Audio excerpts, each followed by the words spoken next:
Quick, we need to call 911. I was shaken up and trembling, but I thought I had to help my husband, who had just collapsed. I grabbed my cell phone. Trying to reassure my daughter, I said, "It's going to be okay." But she calmly said, "It's fine, we don't need an ambulance." When I asked her why, I discovered an astonishing truth. My name is Karen. I'm 34, currently working part-time only in the morning at a call center. I reconnected with my husband, Mike, at a high school reunion, and we immediately hit it off. Soon after, we started dating. 3 years later, we got married, and now we have a first-grade daughter, Emily. When Emily was born, Mike felt a stronger need to support our family, leading to more overtime at work. Even after he worked long hours, he always made time for Emily and me. I never worried about our schedules as I felt so cherished. Mike is a pharmacist. Whenever I caught a cold, he would rush home to take care of me. I know the human body really well, so tell me where it hurts. I'll get you the right cold medicine and give you a massage, He would say gently, nursing me back to health. Emily would get sad whenever I was sick. "Mom, get well soon, so you can be back to your cheerful self." I wanted to get better quickly for her. Seeing my discomfort, Emily would turn to Mike and say, "Dad, give Mom the usual magic medicine." Mike saying, "Sure thing," and handed me a combination of herbal remedies and cold medicine. In our home, we call it magic medicine. Emily bravely takes her bitter medicine because of this. And I, having often been sick since I was young, always feel better the next day, believing in the magic of the medicine. For you, Emily, Mommy will take the magic medicine and get well," I said, taking the bitter medicine to boost her spirits. By the next day, I was completely better. "Mommy got better thanks to you, Emily. Thank you." "No, it was the magic medicine," she replied, with a smile, heading off to school. You seem to be all better now. I'm off to work then. Rest up today. He left for work, showing his concern. Today, I was excited to make a slightly fancy dinner, as a thank you to the two of them for their concern. I worked so hard on the preparation, it almost seemed like it was someone's birthday. Emily was thrilled when she came home after lunch. "It smells so delicious. I was talking about it with my friends on the way home. You made it, Mom. I'm so excited for tonight." She was buzzing with excitement as she quickly finished her homework. Seeing her happy smile made all the effort worth it. As evening approached, and I thought Mike would be coming home soon, I started setting the table. Emily was helping me arrange the glasses when Mike called.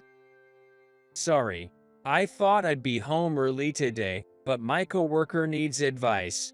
I want to take him out for dinner. So you don't have to worry about me tonight. I'm really sorry. Mike said one-sidedly, not giving me a chance to say anything before hanging up.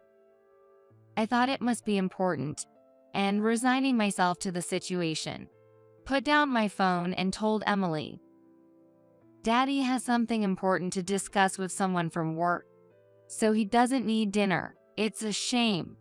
But how about we, just the two of us?" I said. Emily was visibly disappointed.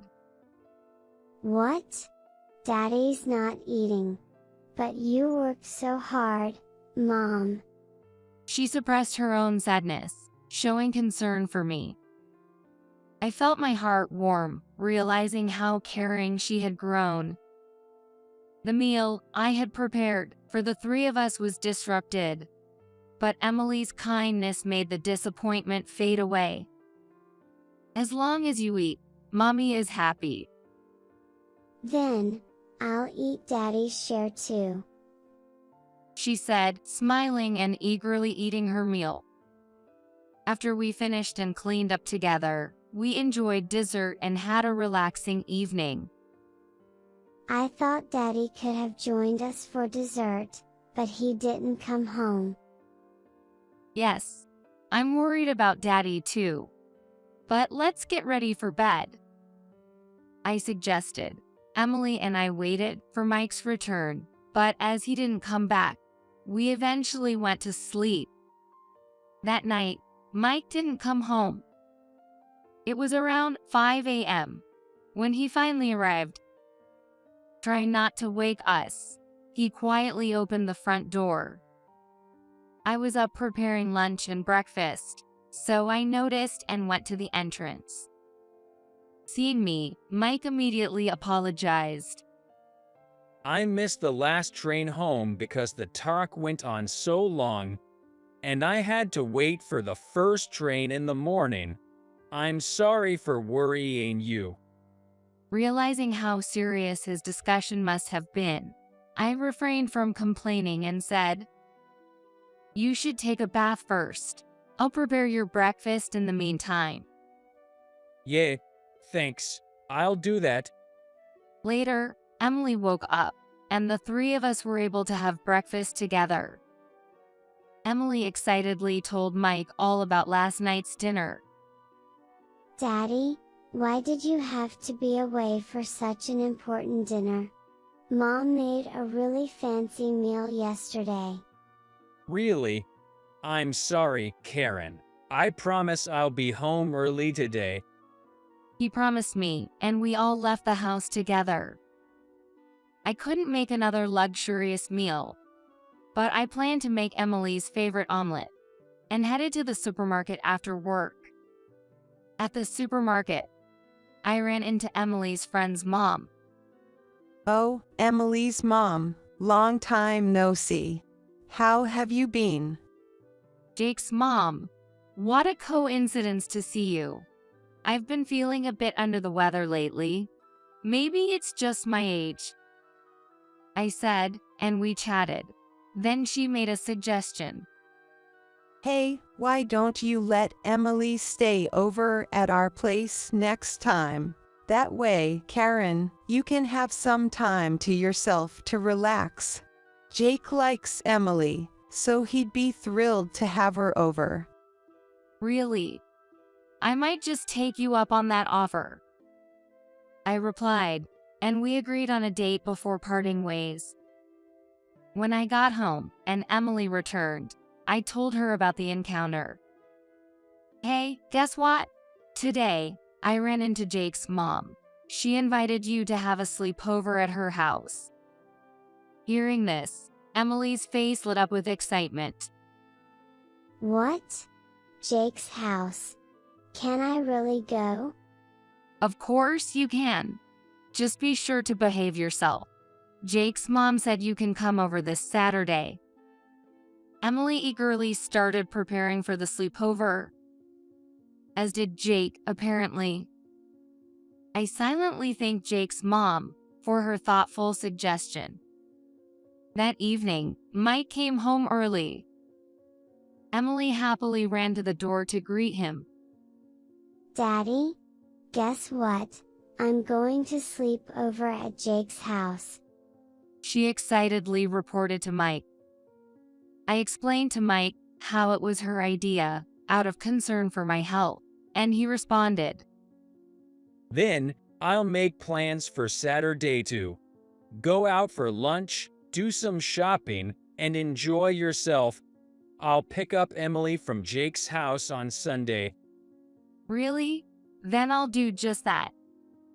I agreed, grateful for the opportunity. After dinner, Mike suddenly remembered something and pulled an envelope from his bag. Daddy, What's that? Emily asked curiously. Mike proudly handed it to me. This is for you, Karen. I bought these special ingredients to help you get stronger since you've been unwell. Emily was delighted. Mom, you do get sick often. This magic food will make you stronger. That's great. You bought this just for me. It must have been expensive. But thank you. He bought all these ingredients for me. That made me feel both apologetic and grateful. Your well-being is what matters most. These will work wonders if you eat them every day. Mike reassured me with a smile. However, he then clasped his hands together, apologized, and said, There's one more thing. I'm really sorry, but work will be hectic from tomorrow until Friday. I might come home late. Mike deeply apologized, resting his forehead on the table. Emily looked upset, and I felt disappointed too. But knowing he was working hard for us, I couldn't say anything. I held back my sadness and comforted Emily. Emily, Daddy is working hard for us. Let's plan to go to the amusement park on his next day off. I promised, managing to cheer her up. Mike gave me a thankful look and decided it was time to sleep. I ate the special ingredients Mike had bought before going to bed. They were unlike anything I had seen before. They were black in color and seemed dried, but tasted like fruit and were easy to eat. However, I woke up at 2 a.m. with a headache and an upset stomach, rushing to the bathroom. Emily and Mike showed no signs of illness, so I knew it wasn't the dinner. What else did I eat that they didn't? I wondered. Then I remembered the food Mike had given me. Not knowing its effects, I assumed that must be the cause. Despite feeling unwell, I eventually managed to sleep. The next morning, Mike had already left, leaving a note on the table. Note said, "Thanks for the lunch. Call me if you need anything. I'm off to work." I debated whether to tell Mike about the adverse reaction to his gift, but decided not to bother him at work and planned to email him later.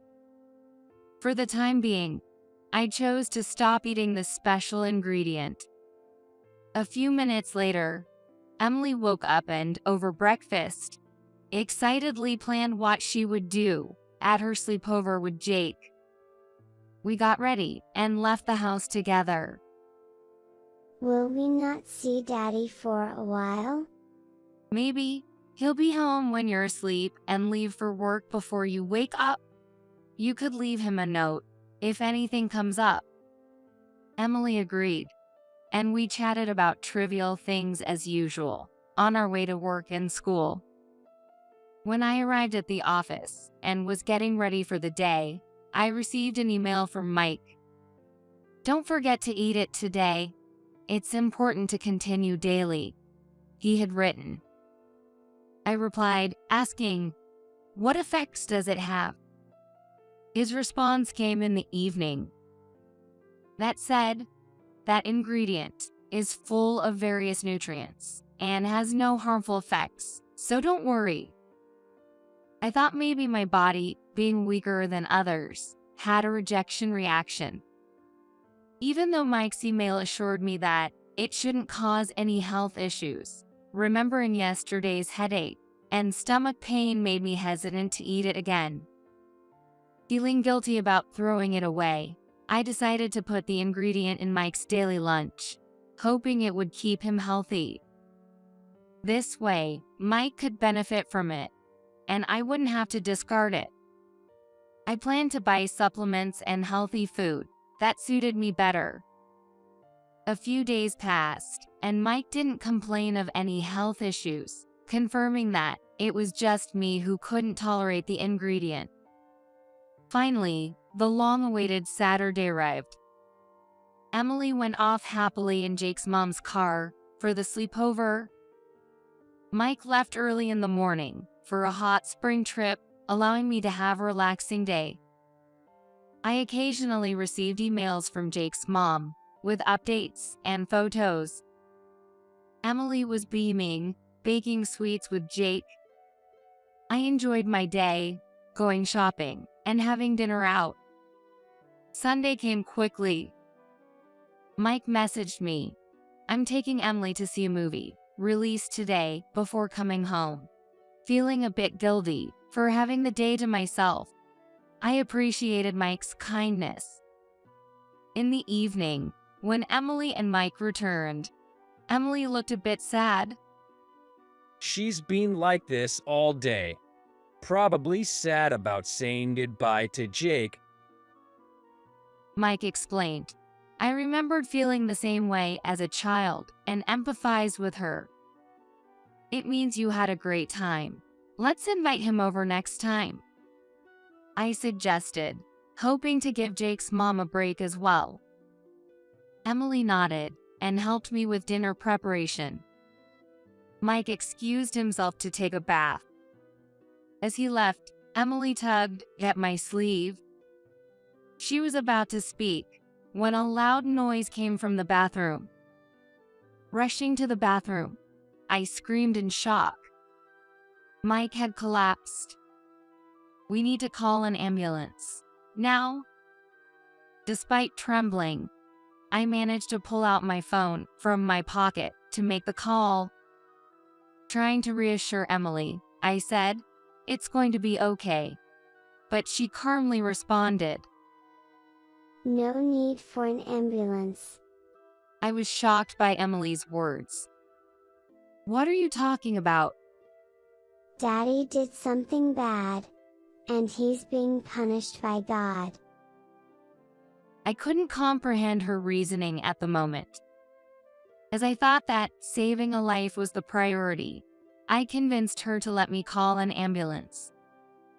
Thankfully, Mike was safe because I called right away, though he hadn't woken up yet. After arranging for his hospital care for the next day or two, I thanked the staff and left with Emily.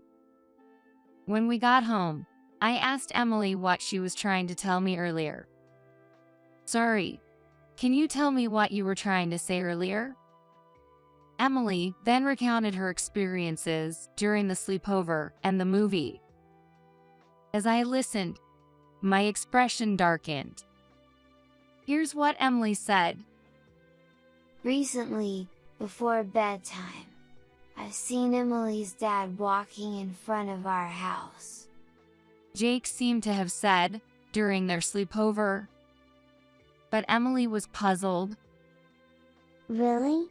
But isn't that around 9 p.m.? Daddy usually works much later. It must be someone else." "No, it's true. Let's check tonight." So, Emily stayed up late, watching the window with Jake. A few minutes later, Jake left to use the bathroom.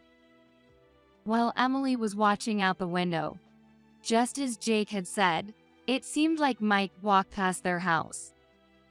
But he wasn't alone. There was a woman walking with him. They appeared to be arm in arm, looking quite friendly. Emily was shocked to see it wasn't her mom with him. She didn't say anything to Jake and pretended that nobody had passed by, choosing instead to go to bed. On Sunday, when Mike came to pick her up, Emily, still affected by the previous night, wasn't very smiley. Mike probably thought a movie might cheer her up, so he took her to a theater.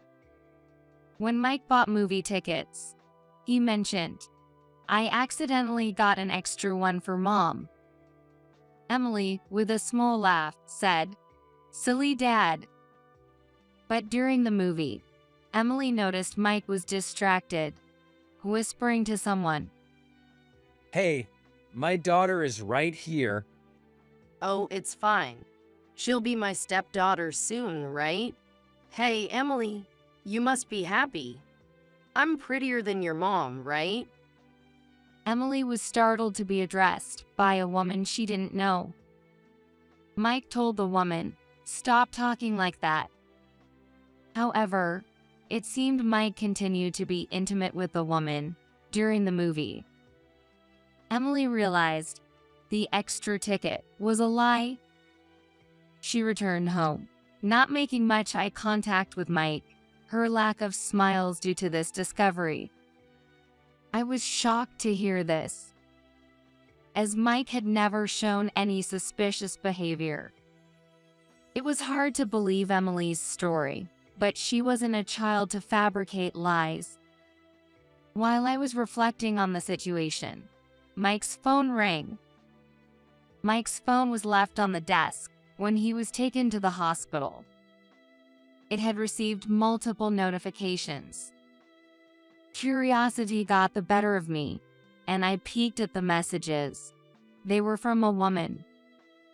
The content was about enjoying the movie the day before and asking about the progress of a plan to get rid of me. I was horrified. Emily's claims were true. It turned out that Mike had been secretly planning to drive me out.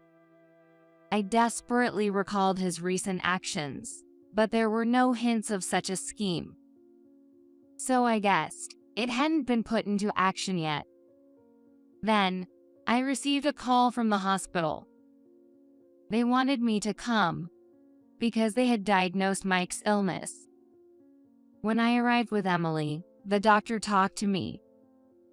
The cause was an overdose of a certain food. Mike, usually very healthy, had been eating something that caused headaches, nausea, and dizziness. The doctor explained. The doctor's words connected all the dots for me. Mike and this woman had been plotting to worsen my health by making me eat harmful food daily. They were planning to live together while I was hospitalized. Mike's recent overtime was a lie to see her. I grew increasingly angry as I pieced together Mike's actions and words into their plan. When the nurse informed me that Mike was awake and could speak, I composed myself and decided to visit his room. Fortunately, my parents' house was only a 20-minute drive from the hospital, so I dropped Emily off there first. "Emily, I need to have an important talk with Dad. Please stay here and be good." Okay. Emily said nothing, remaining quietly composed, as if she understood the situation. I felt sorry for burdening my young daughter with these concerns. When I thought of her feelings, I felt sorry for her, and my irritation with Mike, who dared to cheat so blatantly, grew. Approaching Mike's hospital room, I took a deep breath before entering. However, I heard voices from inside the room. Peeking through the glass part of the door, I saw an unfamiliar woman. I cracked the door slightly to listen, without being noticed. Hey, Mike, you have collapsed, and your wife still hasn't come to care for you. That's terrible, isn't it? Unbelievable. Such a horrible woman. You should divorce her right away. I know. And yet, that woman, she's still not falling ill, is she? Hearing this, I realized it was indeed this woman's doing. Unable to stay silent any longer, I knocked loudly on the door. Startled, Mike and the woman quickly turned toward the door. "Am I interrupting?" I asked, watching as they both visibly paled.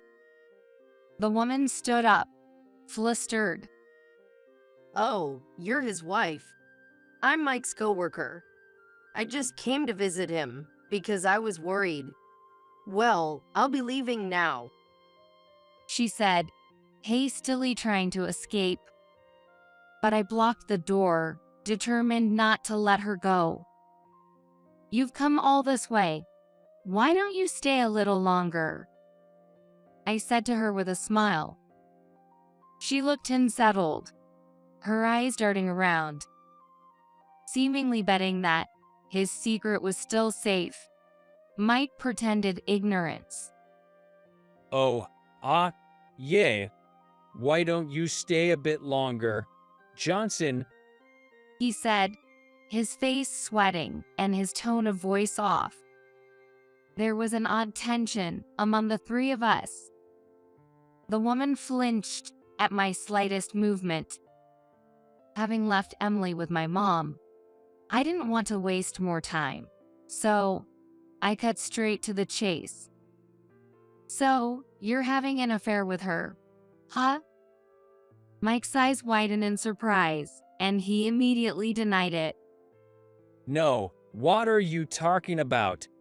She's just a coworker. "Really?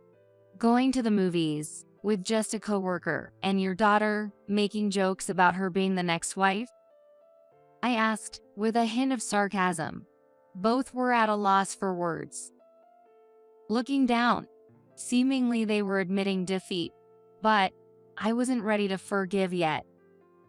"Oh, by the way, the food you gave me didn't suit my constitution, so I've been putting it in your lunch." Hearing this, Mike, who had been subdued until then, suddenly regained his energy and glared at me, shouting loudly. Hey, what have you done? Is that why I'm unconscious now? "What? Was it dangerous food? You told me it was something to make me feel better? I put it in your lunch because I wanted you to be energetic." That's... "It's a pity your plan to make me unconscious fell through, isn't it? Never thought it would end up in your own lunch. Did you?" I taunted him. Mike was completely at a loss for words. He was overwhelmed by his own scheme. Then, I turned to the woman and said sternly, "So, you're the one who's been making advances on a married man. Remember, you're also at fault here. Expect a hefty alimony bill." The woman immediately retaliated. Why should I pay? Mike was the one who said he needed comfort and came onto me. I'm a victim too? "Oh, really? So, you're saying it was all Mike's doing? Then, would you mind showing me your email exchanges with him right now? As a victim, you wouldn't have been proactive, right?" That's... The woman stammered. She was clearly taken aback. Realizing her strategy was failing, she quickly changed tactics and knelt down, begging for forgiveness. I'm sorry. Please forgive me this time. "Your apology won't change anything. Expect a letter from my lawyer at your house." I left the room without them, who were pale and on the verge of tears. Immediately, I headed to my parents' house, where I had left Emily. Welcome back. Emily has been very well behaved. "Sorry for dropping in on you so suddenly. Also, I'm going to divorce Mike. Can we stay here for a while?" I asked my mother in a whirlwind of emotion. She was initially shocked, but after hearing about the whole fiasco, she empathized with my situation. I had no idea all this was happening. Of course, you and Emily can stay here starting today. Your dad will pick up your things. She offered a sanctuary without probing further into the matter. Feeling the warmth of my mother's support brought tears to my eyes. I explained to Emily that we couldn't live with Mike anymore. She seemed to understand and said, "I don't like Daddy anymore, because he was nice to someone who's not Mommy. I want to live at Grandma's house. Emily, still a child, had sensed something was wrong with Mike's actions. Thank you, honey. From now on, I'll make sure you're always smiling, I promised Emily. When my father returned from work, he collected our necessary belongings from our house. The next day, Mike was discharged from the hospital. My father and I went to talk to Mike around the time he got home. Mike immediately began apologizing upon my arrival. I'm so sorry. I've realized that you and Emily are what matter most to me. I'll cut ties with that woman. Please forgive me. His late apology did nothing to change my feelings. There's no way I can restart a life with someone who tried to set me up. Can you sign the divorce papers? I said, sighing. My father, who had been silent till then, spoke up. Listen, Mike. I can't let my precious daughter live with someone like you. If you really care about Karen and Emily, you'll divorce her. Under the pressure of my father's stern words, Mike tearfully signed the divorce papers. And don't think this is the end. We'll be filing for damages from you and that woman. Just signing the divorce papers isn't enough. I left the house with a sense of superiority, having told them off. Afterwards, I was able to demand a substantial amount of alimony from both the woman and Mike. Since they worked at the same company, bad rumors about them quickly spread. The woman couldn't stand the gossip and soon left the company. She also ended up in debt due to the alimony, leading to a financially strained life. Mike, too, faced rumors among our neighborhood and at his workplace, losing any chance of promotion. Currently, everyone seems to be keeping their distance from both of them. I switched from part-time to full-time work, working hard for Emily's sake. My efforts were recognized, and I received a raise, allowing us to live a more fulfilling life. For me, Emily's happiness is more important than my own life. With this in mind, I've decided to protect her life so that she can spend every day with a smile.